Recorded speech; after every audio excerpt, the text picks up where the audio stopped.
भरे संसार को छोड़ करके बहुत दुखी होकर संसार से चले जाओ। इसलिए शब्द ब्रह्म,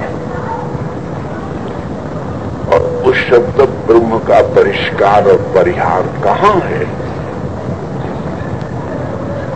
इस बात की एक बड़ी अलौकिक निष्पत्ति, एक बड़ी उत्तम सभा में श्रीमन महाप्रभु के परमानुगामी परम भक्त श्री हरिदास ठाकुर के द्वारा हुई, जो एक अलौकिक प्रसंग है। इस सत्संग में आप लोगों की भगवत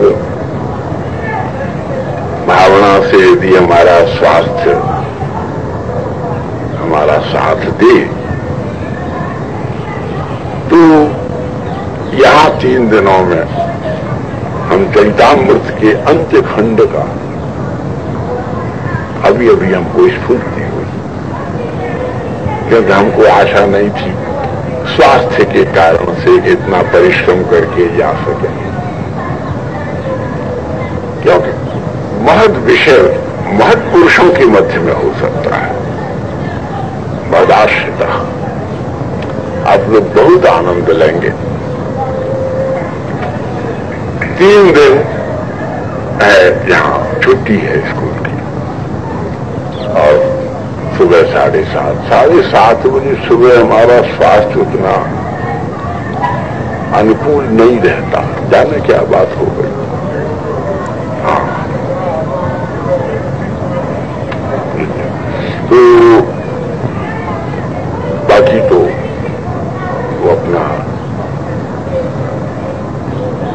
ऐसे श्रोता बैठे, सब बैठे, अस्तु आप लोगों की भगवत प्रार्थना से है। तो यहां श्री हरिदास जी का ये जो प्रसंग है बहुत दबा हुआ गुप्त, लेकिन राम की महिमा अपनी बुलंदी पर विज्ञान रस की दृष्टि, और मंदिर में भगवान कृपा करे तो बार-बार प्रेरणा हो रही है। हम श्री रुक्मिणी जी का प्रसंग, उनके जो 7 श्लोक हैं वो संपूर्ण वेदों का निचोड़ा हुआ सार है। जो और 2 प्रसंग हैं, आधा तत्व श्री कृष्ण को जो प्रेम पत्र लिखा है कि समर्पण और शरणागति श्रेय कात होगा, और उसके बाद शरणागत का भोग्य रूप जीव्य क्या होगा, जो कहीं नहीं है, केवल परम गुरु जगत गुरु श्री रुक्मिणी जी ने बताया। ये प्रसंग क्योंकि लंबा है और 15-20 दिन के बिना नहीं समझ सकता, और इसको 15-20 दिन तक अपने स्वास्थ्य को ठीक रख करके कहना आप लोगों की प्रार्थना पर ही, शक्ति पर ही निर्भर है। तो ये इस प्रकार से, क्योंकि अब यहाँ कार्यक्रम है आज इनका बच्चों का, और ये लोग बहुत व्यस्त हो रहे हैं, तो आप आज का ये शब्द याद रखिए कि मनुष्य के भीतर भगवान ने व्याप्त है किस रूप में, पौरुष के रूप में,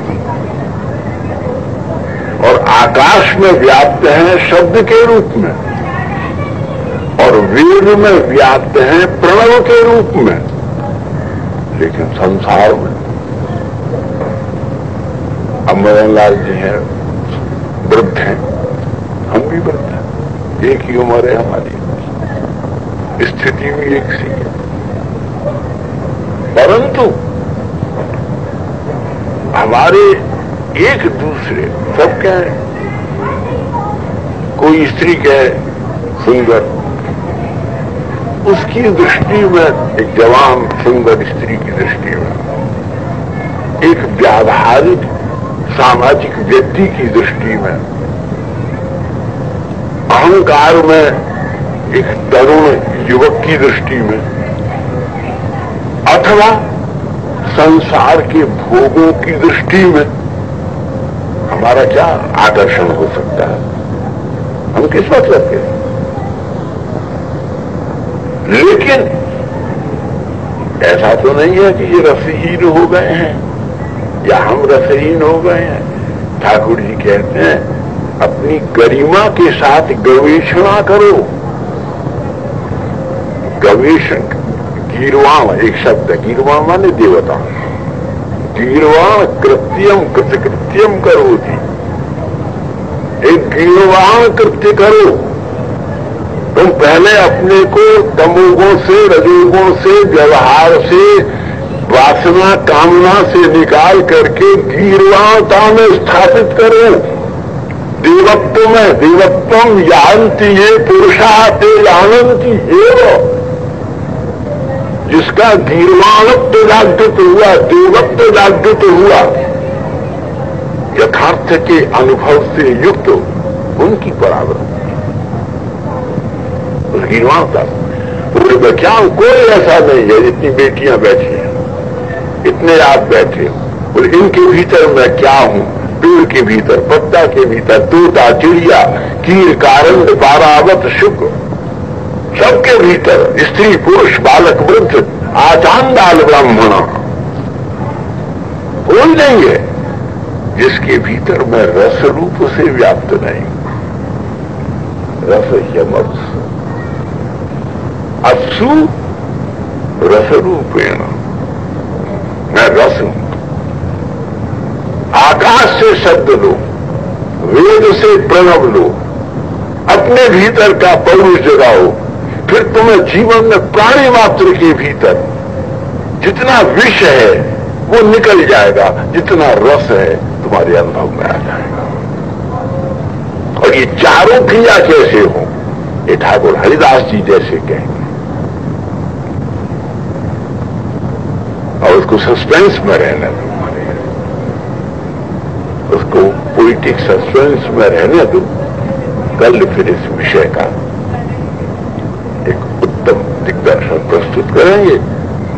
आज सत्संग का अब 3 दिन तक, यानी रविवार तक ये सत्संग यहां चलेगा।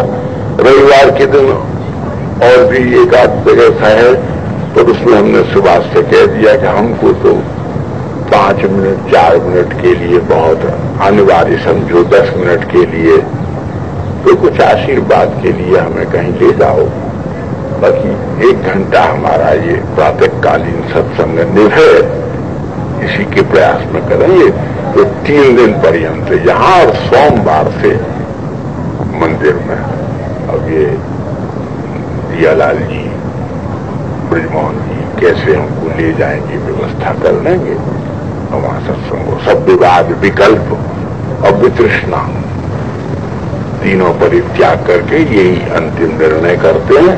3 दिन आप इस प्रसंग का आनंद लीजिए, और कुछ लोगों को भी जो ऐसे रसिक हों, सुनने के उत्सुक हों, उनको पीछे ये पछतावा हो कि ये विषय नहीं सुना है। थोड़ा रुको, ये एक अलौकिक विषय यहाँ और अति अलौकिक विषय वहां, इसमें शिक्षा और इसमें प्रेरणा, चेतना का उन्मेष, रागात्मकता का आविर्भाव और कृष्ण प्रपत्ति का उन्मेष और भगवद रस निष्पत्ति का प्रबोध, 7 वस्तु उसमें उनको भी। बात यह है कि और व्यवहारिक दृष्टियों को छोड़ो, सब ठीक है, सब हो रहा है। एक बूढ़ी माँ की इच्छा होती है कि बढ़िया चीज बने और सब बच्चे खाएं। हम लोग भी अब चाहते हैं कि ये जो शास्त्रों के अध्याय बंद हो रहे हैं, इनके भीतर के कुछ रस को चलते चलते आप लोगों को दे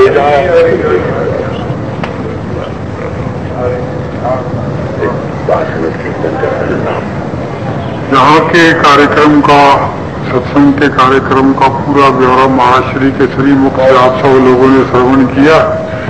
यहाँ पर भी जो बाकी का शुक्र, शनि और इतवार 3 दिन है, वहाँ पर हरिदास जी के प्रकरण के माध्यम से हम एक बड़ी अद्वितीय बात श्रवण करने का सौभाग्य प्राप्त करेंगे।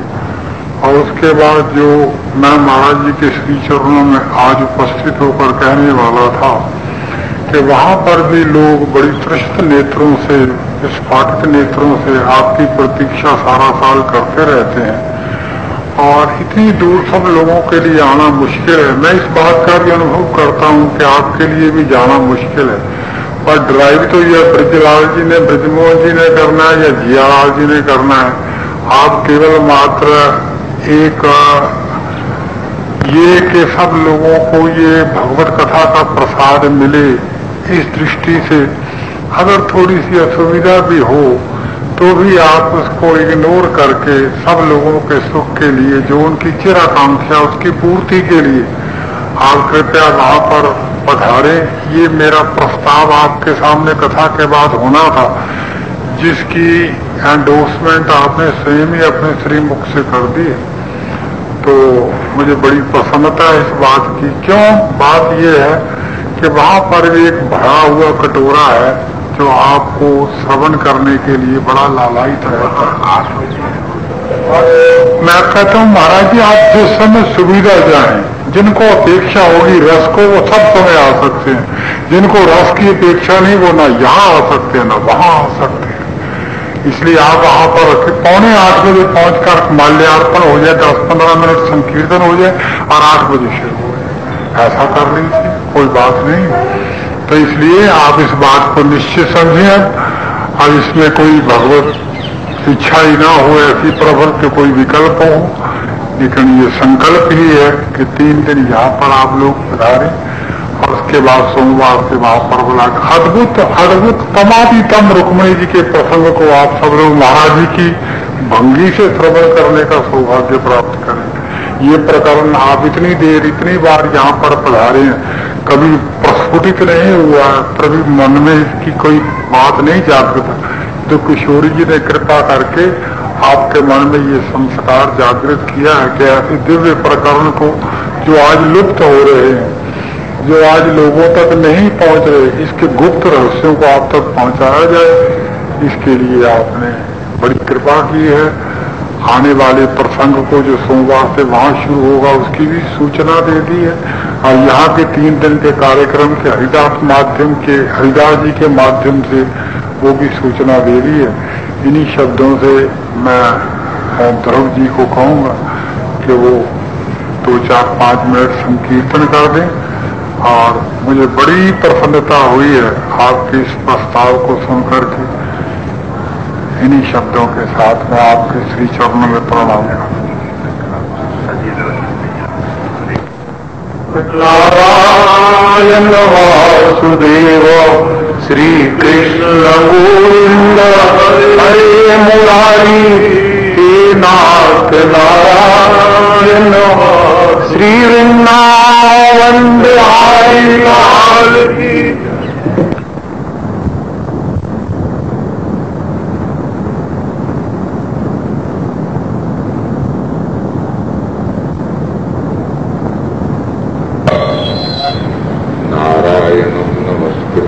नरं चैव नरोत्तमं देवीं सरस्वतीं व्यासं ततो जयमुदीरयेत् सच्चिदानन्दरूपाय विश्वोत्पत्त्यादिहेतवे तापत्रयविनाशाय श्रीकृष्णाय वयं नमः। श्रीरामाय वयं नमः।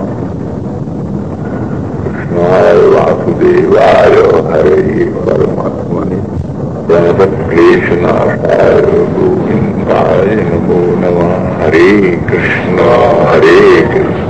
कृष्ण कृष्ण हरे हरे, हरे राम राम राम हरे हरे, हरे कृष्ण कृष्ण कृष्ण हरे हरे, हरे राम राम राम हरे हरे।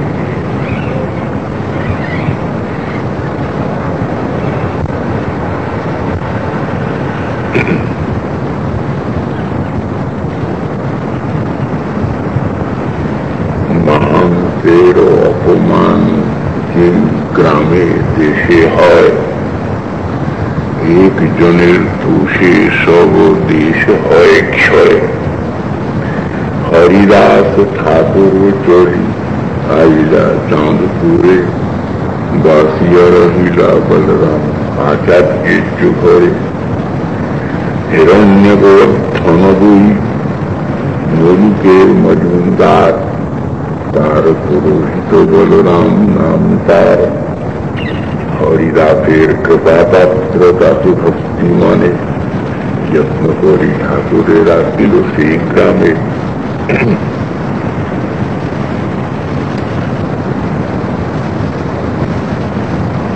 संसार में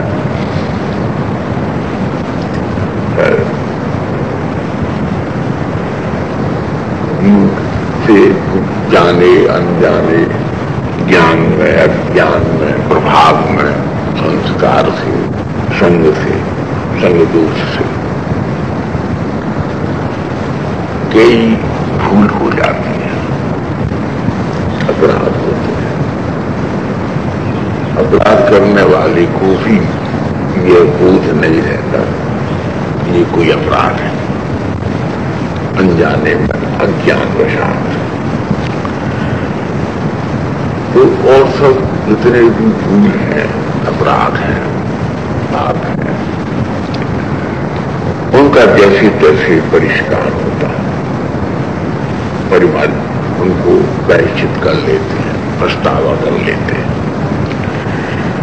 परंतु भागवत कहती है, चरितामृत के एक एक शब्द का चरित्र में गुफा है। जैसे रामायण श्री रामचरित्र के माध्यम से है, भागवत नारायण चरित्र के माध्यम से है। अब नारायण के सब स्वरूप हैं, वामन, नृसिंह, वारा, वत्स, हयग्रीव, श्री राम, श्री कृष्ण, प्रभु। तो इसलिए ये कहना चाहिए कि भागवत प्रतिविद्य परत्व श्रीमन नारायण, और प्रत्येक भागवत अवतार के साथ में जैसे आप लगाते हो अग्रवाल, शर्मा, और इसी प्रकार से भगवान के प्रत्येक नाम के साथ में श्री कृष्ण नारायण, श्री राम नारायण, श्री मत्स्य कूर्म नारायण, वाराह नारायण। तो ईश्वर कोटि में उनका परिगणन होता है। तो ऐसे चरितामृत जो है, इसकी कथा का माध्यम है श्री महाप्रभु का चरित्र, और महाप्रभु के चरित्र माध्यम से बात वही है जो भागवत में, जो श्रीमद् रामायण में है। और पहले जाए तो सबसे बड़ा हिंदू धर्म का प्रामाण्य क्या है, जिसके हट जाने से बड़े विवाद पैदा हो रहे हैं, मत बन रहे हैं, संप्रदाय बन रहे हैं, एक दूसरे की खींचा बन, वो है उपनिषद। उपनिषदों का ज्ञान बहुत कम लोग, अस्तु तो सब मिलकर के इस बात से आगाह करते हैं, इस बात से सावधान करते हैं कि और जो कुछ हुआ वो देखा जाएगा, परंतु बहुत अपराध से बच। एक आदमी अपराध करता है, लेकिन उसका फल बहुत बड़े समुदाय को भोगना पड़ता है। एक आदमी किसी जोश में आकर के किसी घर में आग लगा दे, तो उसकी मूर्खता से सारे परिवार को, क्या सारे मोहल्ला, मुमकिन है सारे शहर उसका भागी बनना पड़े, दुख उठाना पड़े। इसी प्रकार से एक जने का बहुत अपराध। अब समाज में बहुत अपराध का मतलब व्यक्ति नहीं है, महद अपराध सबसे बड़ा अपराध है भगवान का अपराध, ईश्वरापराध। लेकिन आगे चलकर के भागवत कहती है कि ईश्वर के अपराध करने वालों को भी मुक्ति होगी। ईश्वर अपराध का फल भी ईश्वर भजन का ही एक अंग बन जाता है, और वो बन जाता है ईश्वर की अपनी अहेतु की कृपा के कारण। देखो, ये जो सब वैष्णव सिद्धांत है, इनको सुनने के लिए थोड़ा धैर्य और थोड़ी गंभीरता, थोड़ी एकाग्रता और थोड़ा अपने को निग्रह करने का अभ्यास।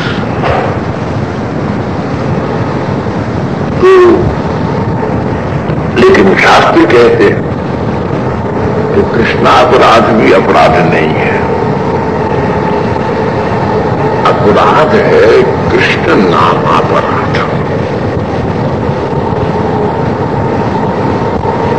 और नाम, अब मंदिर की मूर्ति तोड़ो या मंदिर तोड़ो, उदाहरण की बात है। वैसे ये मंदिर तोड़ो, मूर्ति तोड़ो, न तोड़ो, ये सब सनातन धर्म का अंग नहीं है। ये तो अनादिकाल से दस्युओं के द्वारा होता ही रहा है, और इस बात पर कभी। लेकिन मंदिर तोड़ो या मूर्ति तोड़ो तो थोड़ा सा आत्मक्लेश तो होता ही। इसी प्रकार से नाम का निंदा करो या जिसका प्राण नाम है उस भक्त का अपराध करो। मंदिर मूर्ति न्याय न बात कही हमने, मंदिर मूर्ति की बात नहीं कही। ये न्याय है, न्याय कहते हैं नीति। एक रीति से, एक नीति से, एक भाव से, एक भंगी से एक बात कहना। इन चारों का आधार क्या है? श्रुति। आप कुछ भी कहो, परंतु ये प्रमाण सामने रखो।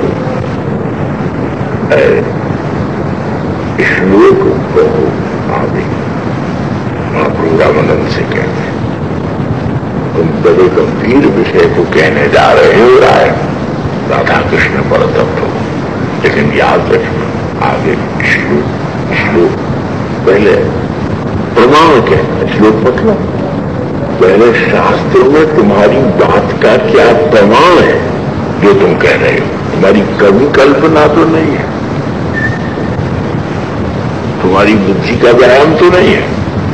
सजावट करो, सजावट करो, लेकिन निर्माण नहीं कर सकते। भगवान के स्वरूप का श्रृंगार कर सकते, चाहे जैसे बढ़िया बढ़िया श्रृंगार मंदिरों में होते हैं, तुम सृजन नहीं कर सकते। ऐसे ही बेटी है, मैया है, जितनी श्रद्धा है श्रृंगार करो, सृजन तुम्हारे हाथ में थोड़े हैं। इसी प्रकार से श्रद्धांत का सृजन मत करो, श्रृंगार करो।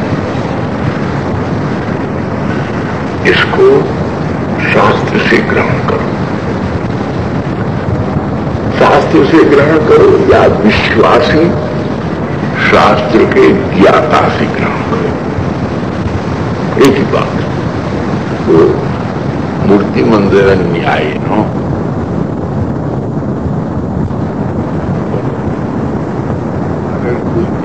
कैसा है? तो वह अनुग्रह वंचित आग्रह युक्त है। आग्रह बहुत है, मायावादी कहता जो कुछ नहीं, और जानकार कभी नहीं कि भाई मैं नहीं कह रहा।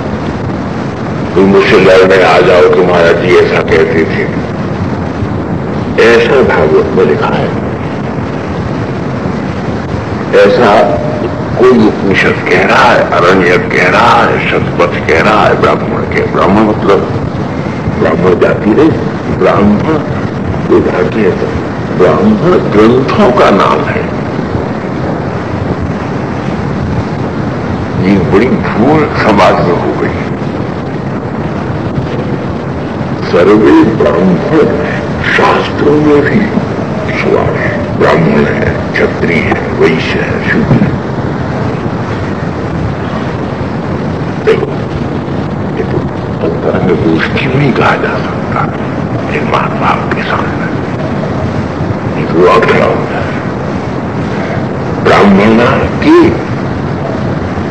ब्राह्मण ये जानना, जो ब्राह्मण ग्रंथों को जानता है। पूछो तो मैं किसी से ब्राह्मण ग्रंथ कौन से, शतपथ क्या है, उपनिषद कौन कौन से है?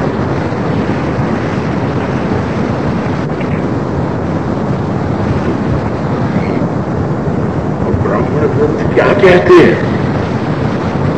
ब्राह्मण ग्रंथ जिस बात को कहते हैं उस बात को ब्रह्म कहते हैं। ये ब्रह्म जानन्ति, जो ब्रह्म पर तत्व को ईश्वर पर तत्व का प्रबोध प्रदान करते हैं, ज्ञान प्रदान करते हैं। ईश्वर विषयक समस्या, ग्रंथि, गांठ, इनका निवारण केवल शास्त्रों से होता है। और आज सब भी बात होती है प्राय अभी समय को उदाहरण नहीं दे सकते, दिमागों ने याद, लेकिन प्राय लोग वही कर रहे हैं जो बिल्कुल शास्त्र से के अपोजिट, शास्त्र के विरुद्ध है। और बहुत तत्ज्ञानी सी पुरानी बात है।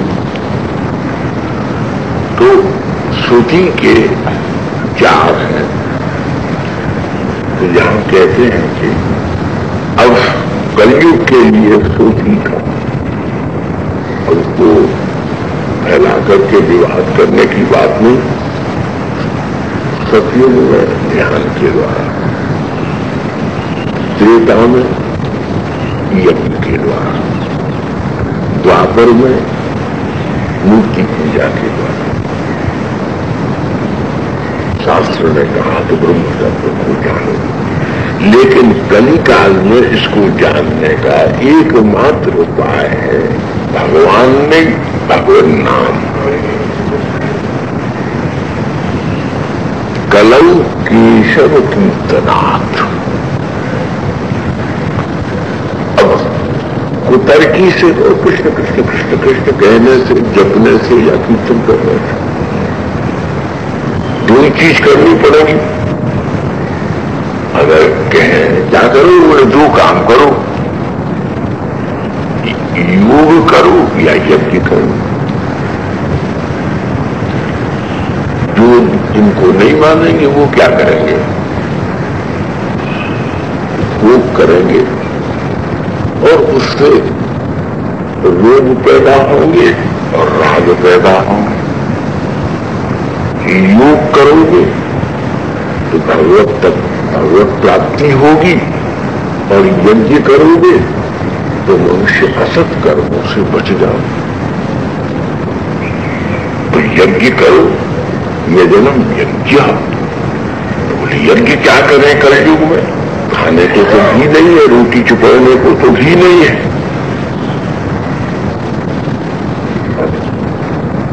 इस महंगाई में बहुत तथ्य। अब इसी प्रसंग में हम एक बात में बड़ा भय लगता है, लेकिन अपने जनों को थोड़ा काम बटे अब राजी जाते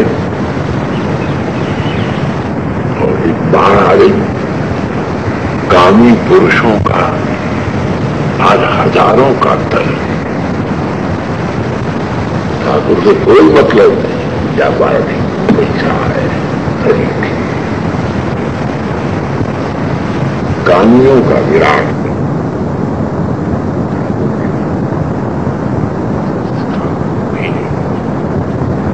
अब राज्यों को चढ़ाते हो, इससे बड़ा कोई पुण्य नहीं, लेकिन इसकी विधि तो बदल दो। एक बड़ा उसमें से के बाद को स्थापित करो, वेद मंत्रों के साथ उसमें अभिषेक करो, उस दूध को बच्चे गरीबों को बांटो।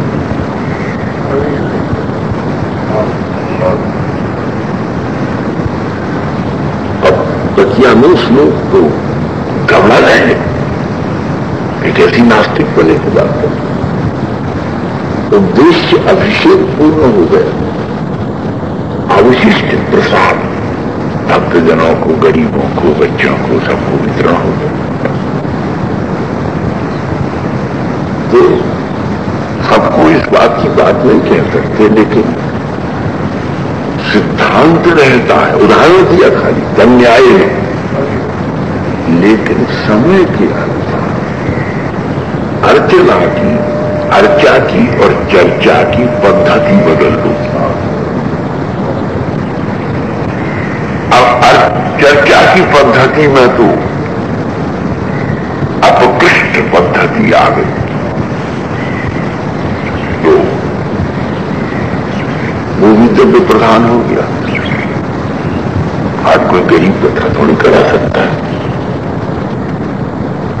कल कोई हमसे गरीब कहे तुम्हारा जी मेरा बड़ा मन है,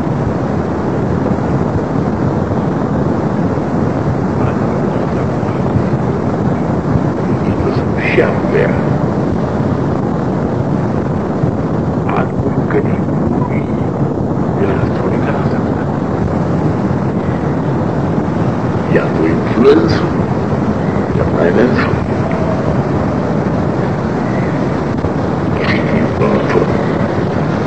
आज कोई तो बचिए कुछ कोई समस्या यहां बैठे, यहां बैठे अच्छी आदत तो अच्छा, वो भीतर आवाज नहीं आती। आदत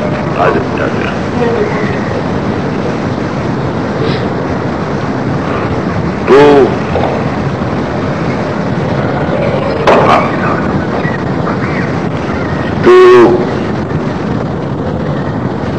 कोई भी शुभ काम, अभी यज्ञ कराओ, शुद्ध गैया का घी लाओ, तो अपना कथन ये कि जो सात्विक काम है उसमें विधि तो ये है कि द्रव्य का त्याग करो।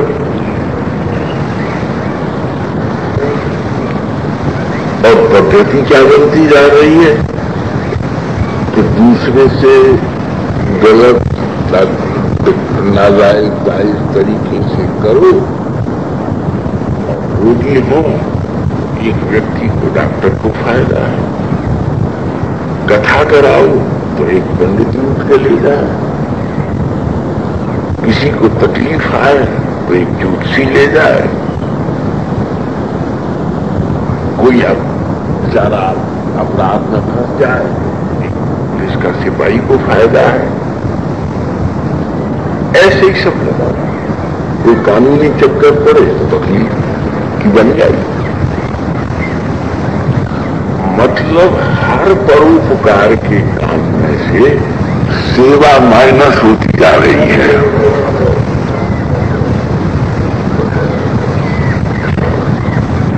सेवा तुम्हारे पैसे से किसी की प्रतिष्ठा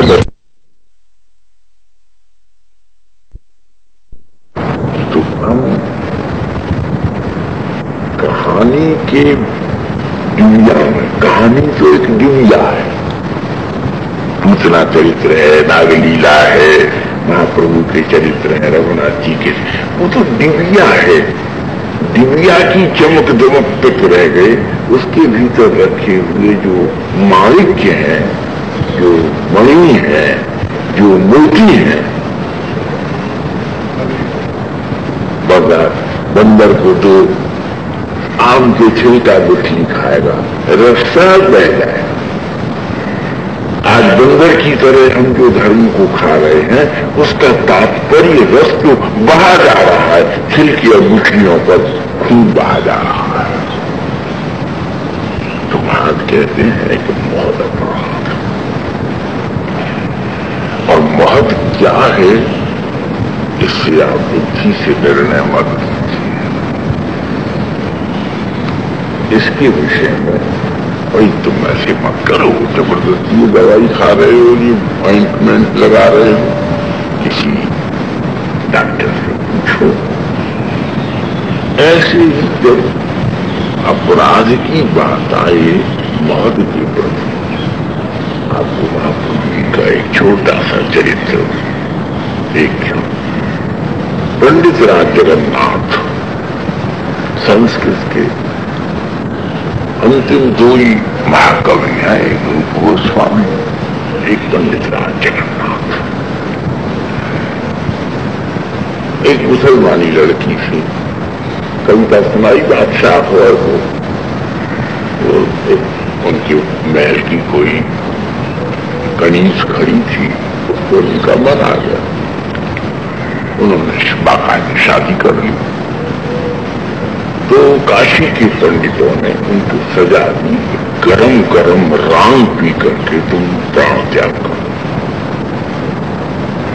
और इसका कोई प्रायश्चित पश्चाताप नहीं है।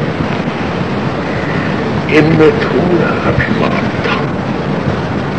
पंडित राज की जो रसगंगा था, सबसे बड़ा प्रौढ़ ग्रंथ है, और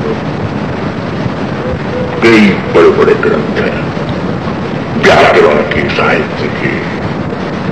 अंतिम तो बड़े पंडित राज गरम गरम है भी, पिघला हुआ राम पीना और प्राण त्यागना, और तरों से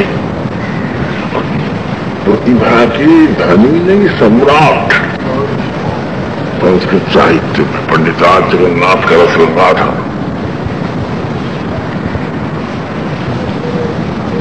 नए बच्चा नाम भी नहीं जानते, वो धन्य ग्रंथ। और तो गंगा जी के किनारे बैठे तो थोड़ा श्लोकों का गंगा जी की स्तुति की प्रतिभा थी। गंगा जी प्रकट हो, और गंगा जी ने प्रकट होकर कहा, पंडित राज, जिस अज्ञान में प्रकट रहे,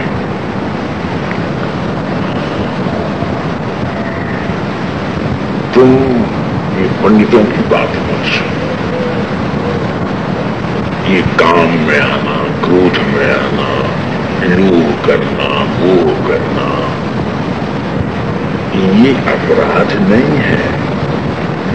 ये प्रत्येक प्राणी के अपनी अपनी सामर्थ्य के अनुसार स्वभाव है।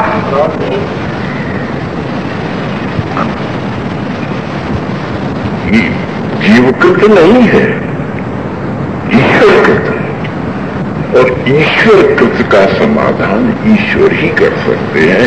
कामादिक विकारों को निवृत्त करने का उपाय ईश्वर का नाम ही हो सकता है।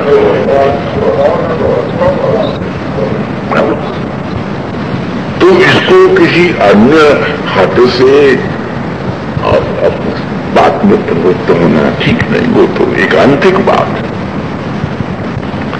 तो पंडित राज, तुम जाओ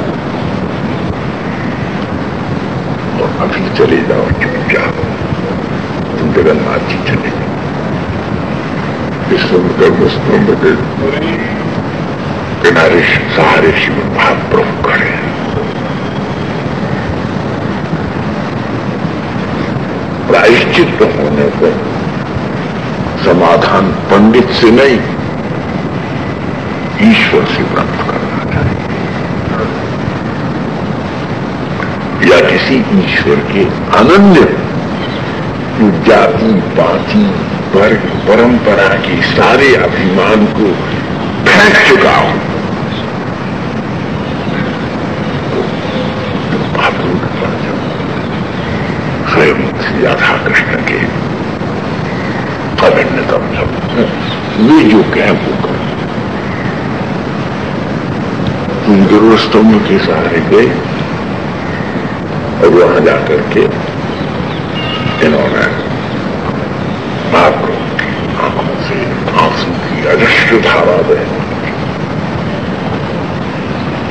पंडित राज कवि थे, बहुत बड़े भावुक थे, और कवि जो है, कलाकार जो है ना, वो रूप का उपासक होता है, उसमें रूप की वासना नहीं होती, ये बड़ी गलत। वो रूप का उपासक होता है। रघुनाथ दास जी हमारे सबसे बड़े पद्यावली, किसी भी सुंदर को देखते, सुंदरी को देखते, अरे क्या देखते, अपनी इनके हरिदास जी की कृपा हुई है, रघुनाथ दास जी की कृपा है। हरिदास जी की कृपा से ही वो इतने बड़े संत बने।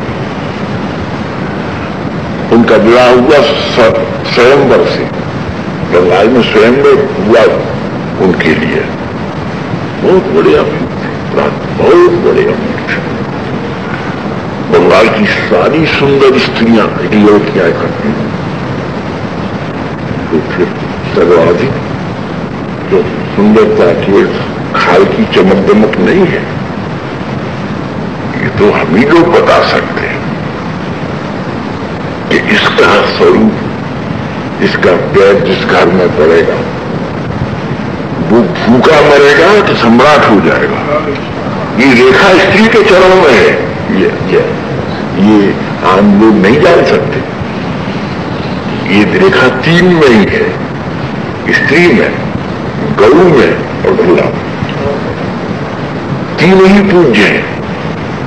गऊ का झूठा हाथ रहा, इस बर्तन को छू दो गऊ के मुंह से, उसे काम में नहीं लेना, नहीं तो बहुत अनिष्ट हो जाएगा। गऊ का पृष्ठ, घोड़ा का अग्र, स्त्री का मध्य। इनको शास्त्र में तीर्थ रूप माना है। वो रुक जाते थे, क्या देंगे? तो कहते हैं महाप्रभु बहुत सुंदर है, मैं स्वरूप का अध्ययन कर रहा हूं, इससे महाप्रभु के रूप का आस्वादन कर सकूं। अपनी पत्नी को नव इतनी सुंदरी और स्वाद चटाई बिछा के सोए, वो पलंग पर सोई, बैठो क्या कर रहे हो? मुझे गौर हरि का दर्शन कर रहे हो। कभी विकृति नहीं आई, स्पर्श नहीं किया, विरक्त होकर चले गए। दास गोस्वामी जैसा भजन एक बस्से में जितना छाछ आता था, राधा कुंड में उतना ही छाछ लेकर के और पी करके 24 घंटे भजन करता। उनके श्लोक, उनकी बातें कभी हो, पर ये तो बड़े धैर्यवान और अंतरंग लोगों के सब संदर्भ है। तो भारत के अपने पंडित राज खड़ी रही, देखते थे, कभी तो महाप्रभु की अपार सुंदर, महाप्रभु सौंदर्य के अवधान श्री जगन्नाथ जी की मूर्ति। पंडित राज इस आश्चर्य में रहते थे कि इतना सुंदर पुरुष और इस असुंदरता की उपासना।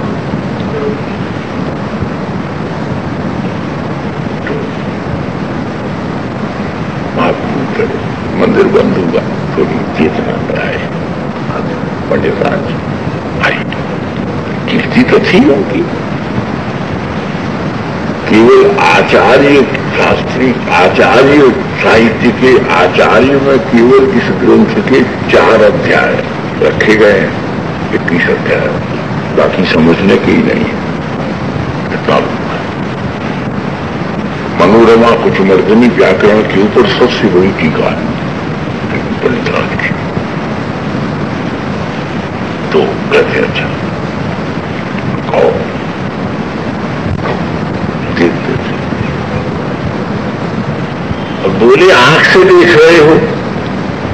महाप्रभु ने कहा रूप आंख से दिखता है? आंख से दिखने वाला रूप तो देखोगे तो एक दिन तो देखा कैसी सुंदर बेटी है, और एक 25 वर्ष बाद उसको देखना, हड्डी का कंकाल टूटे हुए, दांत पिचके हुए, गाल कामती ही, ये आंख से दिखने वाला रूप कोई पंडितराज रूप है? महाप्रभु ने दृष्टि से जगन्नाथ के भीतर साक्षात श्री राधा कृष्ण का उत्तम मिला, अपूर्वतम सौंदर्य लावण्य माधुर्य। फिर किशोरी पंडित कांप गए, बोले यही तो मुझसे भूल हुई, आंख ने ही मुझे जहर पिला दिया। अगर इस आंख में मैं चश्मा लगा देता संत की दी हुई नजर का, तो हर रूप के भीतर गोपाल का दर्शन हो जाता, राधा रानी का दर्शन हो जाता। लेकिन हम तो किसमें राधा रानी को देखें? तो हम ही तो, व्यक्ति तो देख सकता है, दृष्टि देख सकता है, समष्टि तो कल्पना नहीं कर सकती। लड़की को देख सकते। तो ऐसे सिद्ध वृंदावन बहुत से हमारे पास में रहते थे, कृष्णदास बाबा जी देखते थे। एक तो वो कुसुम सरोवर वाले ने, एक और बाबा जी, वो गधे के गैया के सबके पैर छूटे चलते थे, हर लड़की के राधा रानी ऐसे क्षेत्र में। तो लोग तरह तरह की बात करते थे। तो एक दिन एक गधा के पैर छू, गधा लात मार, दृष्टि इनके पास थी, गधा पास होने थी।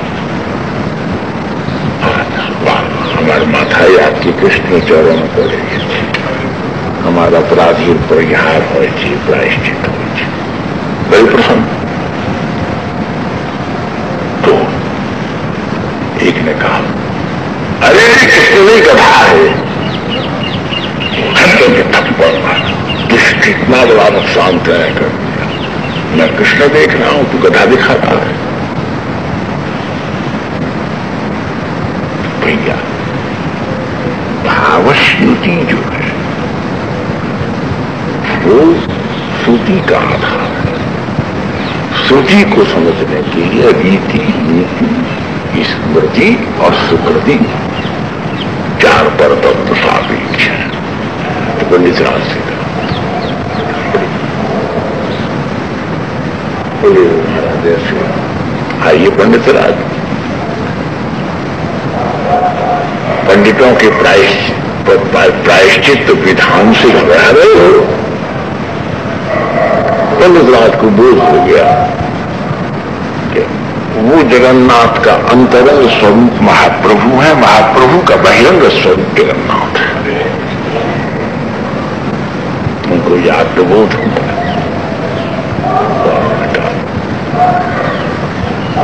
प्रायश्चित करना चाहते हो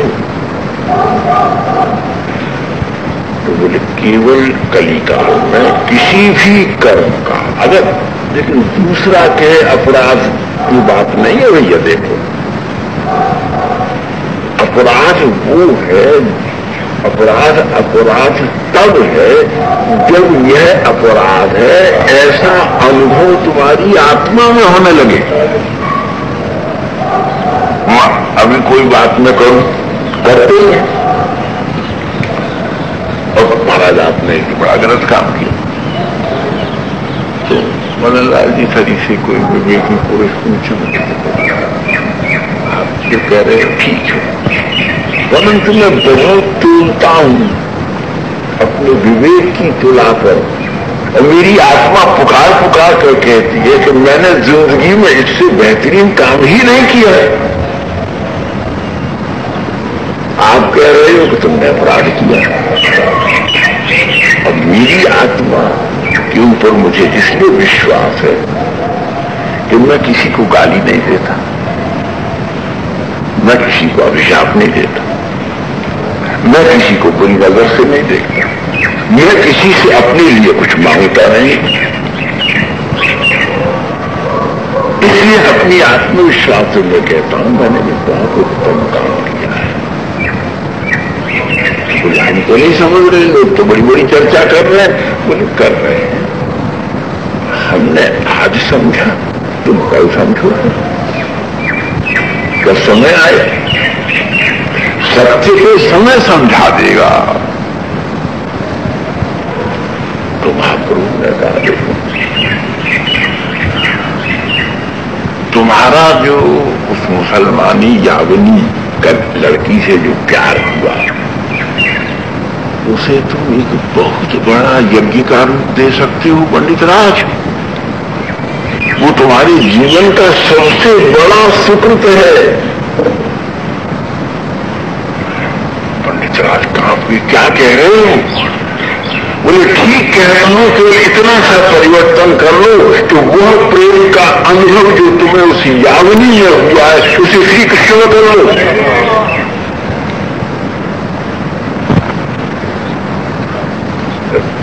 अब इसको कौन कितना समझ सकता है? ये बात प्रवचन का नहीं है, न प्रवचन है न लभ्या, श्रुति न कह दिया। इस बात को प्रवचन से नहीं समझा जा सकता।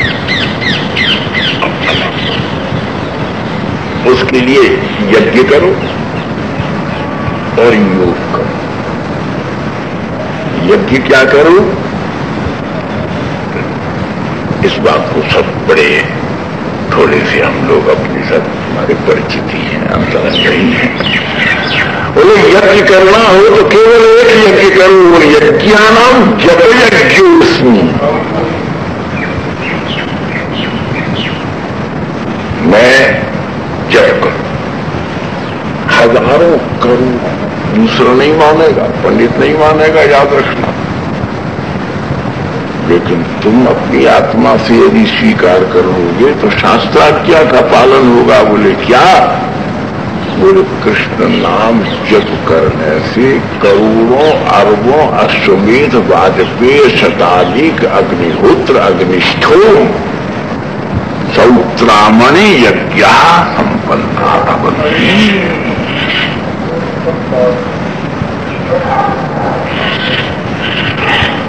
तुम कृष्ण नाम करो, और लेकिन एक तो ये एक दुकान पे जाना है, टाइम तो वेला या मिलन,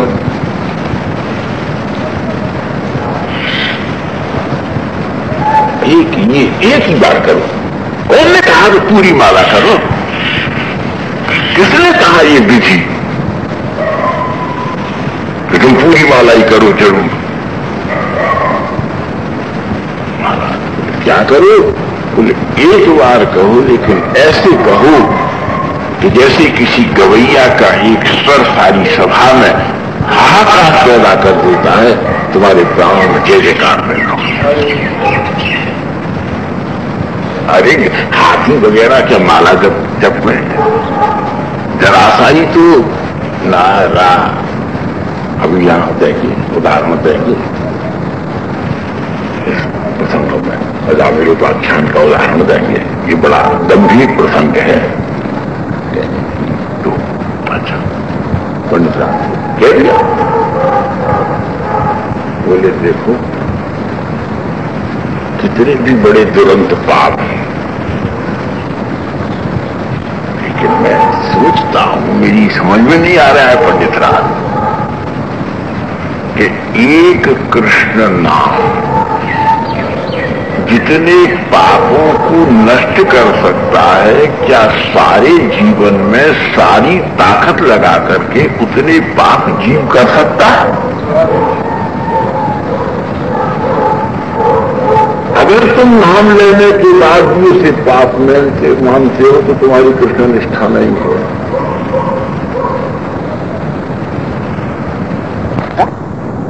ये जाति के यवन थे, अब देखो मुसलमान थे, लेकिन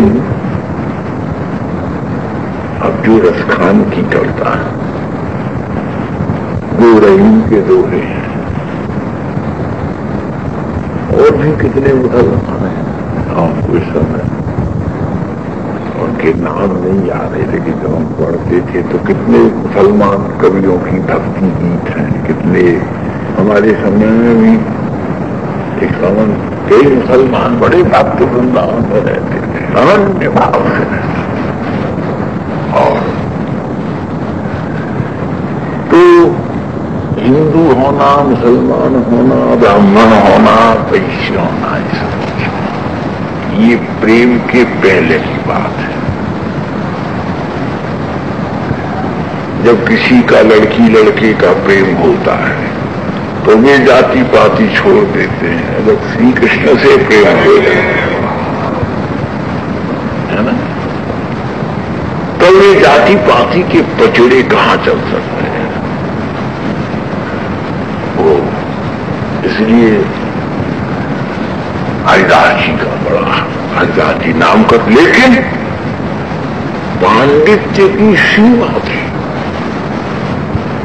रघुनाथ दास जी, रूप गोस्वामी, अब चर्चा में पढ़ो सनातन गोस्वामी कहां ठहरते थे? हरिदास जी के पास। जगन्नाथ जी में जाते थे तो हरिदास जी के पास ठहरते थे। उन्हीं के द्वारा दो चार क्षण जो मिलते थे सत्संग करते थे, उनके द्वारा सिद्धांतों का परिष्कार करा लेते थे। और विनम्रता की पराकाष्ठा रघुनाथ दास जी के ऊपर इन्होंने हाथ रखा। रघुनाथ दास जी उस समय वर्णमाला पढ़ते थे तो ये चोरी चोरी माना दुष्ट लोग बच्चों को बिगाड़ते हैं और महात्मा भी बिगाड़ते हैं। अब वो बड़े ऐशपरस्त लोग थे, हिरण्यगर्भ और हिरण्य, वो बड़े ऐशपरस्त लोग थे। वो उसको गद्दी और हरिदास जी धीरे धीरे रघुनाथ दास जी को दूसरे संस्कार देते थे। अध्यापक शिक्षा देता है, महात्मा संस्कार देता है। और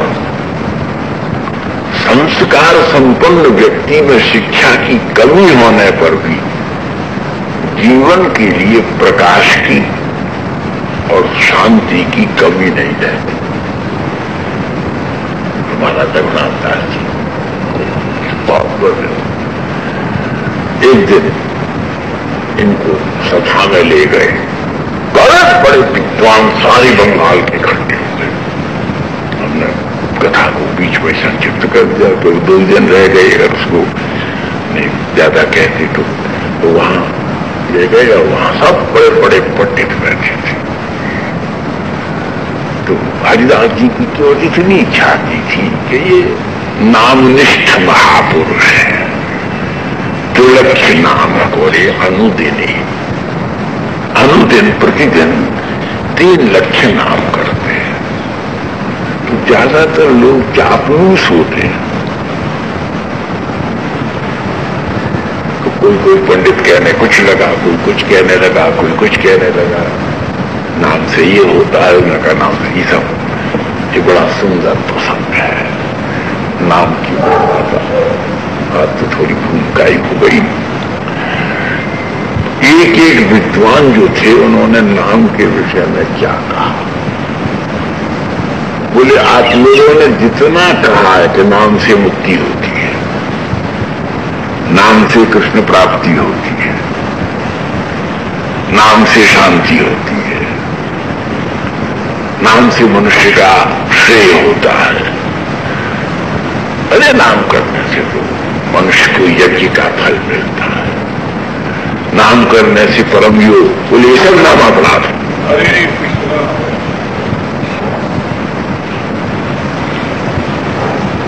इसीलिए हमने ये प्रसंग उठाया, थोड़े नाम का अंतरंग पक्ष।